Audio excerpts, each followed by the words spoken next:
কৃষ্ণায় বাসুদেবায় হরয়ে পরমাত্মনে প্রণত ক্লেশনাশায় গোবিন্দায় নমো নমঃ।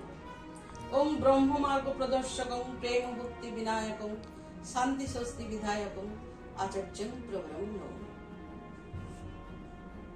ভারত মাতার বরেণ্য সন্তান নেতাজি সুভাষচন্দ্রের পিতা এবং মাতা জানকীনাথ বসু এবং প্রভাবতী দেবী ঠাকুরের কাছে দীক্ষা নিয়েছিলেন।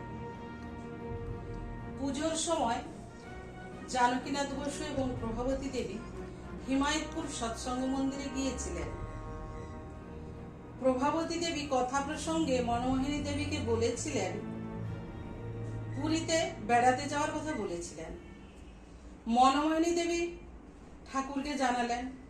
ঠাকুর বললেন, ঠাকুরের যাওয়া হবে না, কারণ ঠাকুর যাবে এই কথা শুনে হাজার হাজার ভক্তের ভিড় হবে।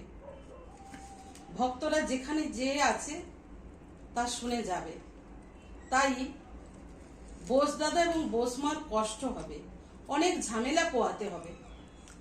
বোস দাদা এবং বোসমা শুনে বললেন, সে কি কথা, তার জন্য আমরা প্রস্তুত আছি। ভক্তদের সেবা করব, এর চেয়ে সার্থকতা আর কি থাকতে পারে। তা ঠাকুর পরিবার মনমোহিনী দেবী পুরীতে গিয়েছিলেন। সেখানে অনুষ্ঠান হয়েছিল। জানকীনাথ বসুর বাড়ি হরনাথ লজ, ওইখানে 2 মাস ঠাকুর এবং মনমোহিনী দেবী ছিলেন। জয় গুরু, বন্দে পুরুষোত্তম।